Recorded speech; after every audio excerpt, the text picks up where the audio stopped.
जिसमें हम कक्षा 9 का पाठ नंबर 4 कल्पतरु का अध्ययन करेंगे। कल्पतरु जो पाठ है वह एक कथा पर आधारित है और यह जो कथा है ये बेताल पंचविंशति नामक कथा संग्रह से ली गई है। ठीक है, अब इसमें क्या बताया गया, पहले हम इसका सारांश जान लेते हैं। पाठ का सारांश देखिए, प्रस्तुत पाठ बेताल पंचविंशति नामक कथा संग्रह से लिया गया है, जिसमें मनोरंजन एवं आश्चर्यजनक घटनाओं के माध्यम से जीवन मूल्यों का निरूपण किया गया है। इस कथा में हिमालय पर्वत के शिखर पर बसे कंचनपुर नामक नगर के राजा जीमुत केतु के पुत्र जीमुत वाहन जो कल्प वृक्ष की कृपा से उत्पन्न हुआ था। किसकी कृपा से उत्पन्न हुआ था जीमुत वाहन? कल्पतर वृक्ष की कृपा से उत्पन्न हुआ था कि उदारता का वर्णन किया गया है। उस जो राजा था जीमुत वाहन, उसकी उदारता और उसके चरित्र के बारे में वर्णन किया गया है और बताया गया है कि परोपकारी सर्वोत्कृष्ट चिरस्थायी तत्व है। मंत्रियों की सलाह के अनुसार एवं अपने पुत्र के जीमुत वाहन के गुणों पर प्रसन्न होकर राजा जीमुत केतु युवावस्था में स्थित अपने पुत्र का युवराज पद पर अभिषेक कर देते हैं। मंत्रीगणों से कुल क्रम से प्राप्त घर के उद्यान में स्थित कल्प वृक्ष की साधना करने की सलाह देते हैं। ठीक है, क्योंकि यह वृक्ष समस्त अभिलाषाओं को पूर्ण करने वाला है। कौन देते हैं उनको सलाह? उनको सलाह मंत्री देते हैं। ठीक है, और जो मंत्री होते हैं वो उनके पिता की हमेशा सुख की इच्छा रखते हैं। ठीक है, बहुत सोच विचार करने के बाद युवराज जीमुत वाहन अपने पिता के पास जाता है और कहता है कि संसार में सब कुछ पानी की तरंगों के समान नष्ट होने वाला है। कौन कहता है? जीमुत वाहन कहता है। और किससे कहता है? जीमुत केतु से कहता है। जीमुत वाहन के पिता का नाम क्या होता है? जीमुत केतु। तरंगों के समान नष्ट होने वाला है, केवल परोपकार ही अमर यश प्रदान करने वाला है। अतः मैं परोपकार करने के लिए कल्प वृक्ष की साधना करूंगा। पिता ने कहा ऐसा ही करो। आदेश देने पर वह कल्प वृक्ष के पास गया और वृक्ष से अपनी मनोकामना पूर्ण करने की प्रार्थना की। प्रार्थना सुनकर कल्प वृक्ष ने स्वर्ग में उड़कर वहां से पृथ्वी पर इतना धन बरसाया कि सबकी निर्धनता दूर हो गई।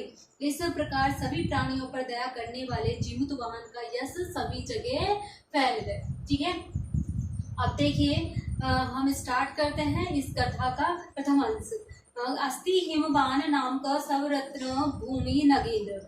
ये अस्ति मतलब होता है हिमवान यानी हिमालय। ठीक है, नाम का सर्वरत्न भूमि यानी सभी रत्नों से परिपूर्ण, नगेंद्र यानी पर्वत। देखिए कि एक हिमालय पर्वत है जो कि क्या है? सभी रत्नों से परिपूर्ण हिमवत नाम से प्रसिद्ध है। तस्य सानो ऊपरी उसके ऊपर विवाति कंचनपुरम नामकम नगरम। उसके ऊपर क्या है? सानो मतलब क्या होता है? देखिए शिखर पर, उसके शिखर पर एक कंचनपुर नाम का नगर है। तत्र जीमुत केतु इति श्रीमान विद्याधरपति बस्ती इसमें। देखिए वहां, तत्र मतलब वहां, जीमुत केतु इति यानी इस प्रकार, श्रीमान यानी धनपति।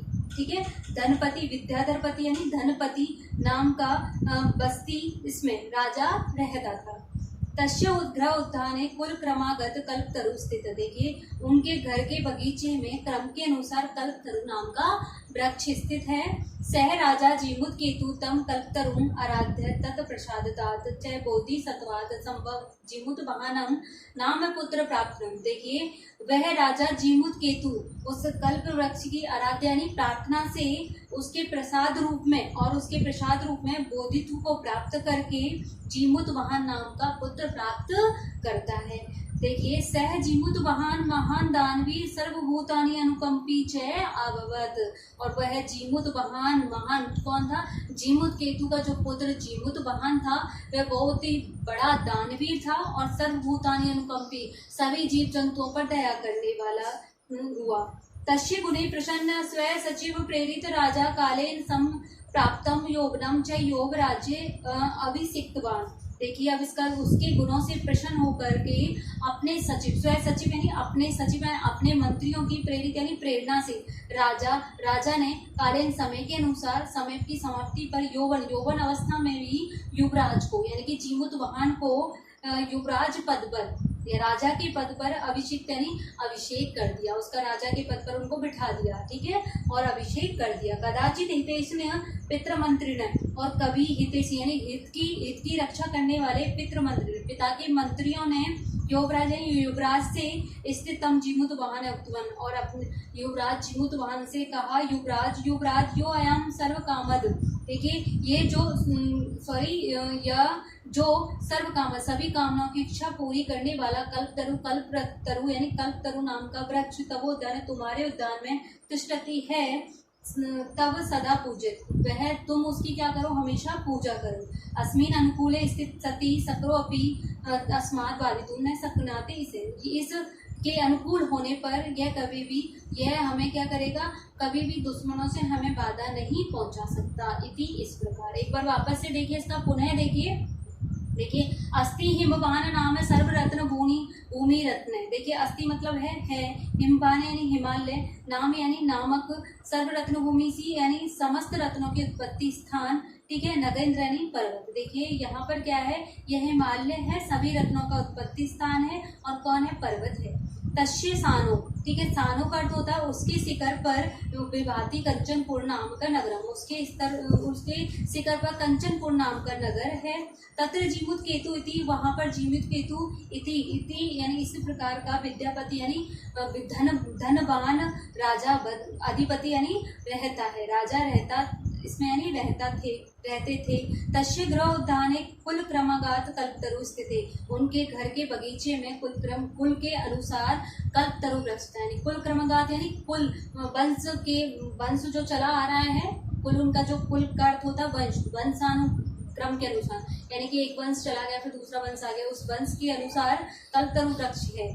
सह राजा जीमुत केतु कल्पतरु आराध्य, वहाँ वह राजा जीमुत केतु कल्पतरु की आराध्य यानी प्रार्थना करके प्रसाद रूप में बोधिसत्व को प्राप्त करके जीमुतवाहन नामक का पुत्र प्राप्त करता है।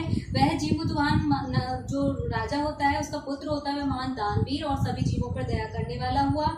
उनके गुणों से प्रसन्न होकर के अपने सचिव यानी अपने मंत्रियों की प्रेरणा से राजा ने समय के अनुसार यौवनावस्था में ही युवराज का उसके पद पर, राजा के पद पर क्या कर दिया, अभिषेक कर दिया। कदाचित हितैषिणी कभी हित की रक्षा करने वाले पिता के मंत्रियों ने युवराज से कहा कि जीमुत वाहन से कहा कि युवराज यो सर्व कामद, ये जो वृक्ष है कल्पतरु जो आपके उद्यान में स्थित है, वह सभी की कामनाओं को पूरा करने वाला है, यानी कि सभी की इच्छाओं को पूर्ण करने वाला है, तो तुम इसकी हमेशा क्या करो, सदा पूजा करो। अस्मिन अनुकूले स्थिते सती सक्रोपी अस्मान बाधितुं न शक्नोति। देखिए अगर आप इसकी पूजा करोगे तो यह आपके अनुकूल होकर के आपकी हमेशा शत्रुओं से क्या करेगा, रक्षा करेगा। ठीक है प्यारे बच्चों, आज की क्लास में हम यहाँ तक अध्ययन करेंगे। उसके बाद जो आपका ये सेकंड आपका इस कथा का अंश है, सेकंड और थर्ड, उसका हम अध्ययन कल करेंगे। ठीक है, थैंक यू।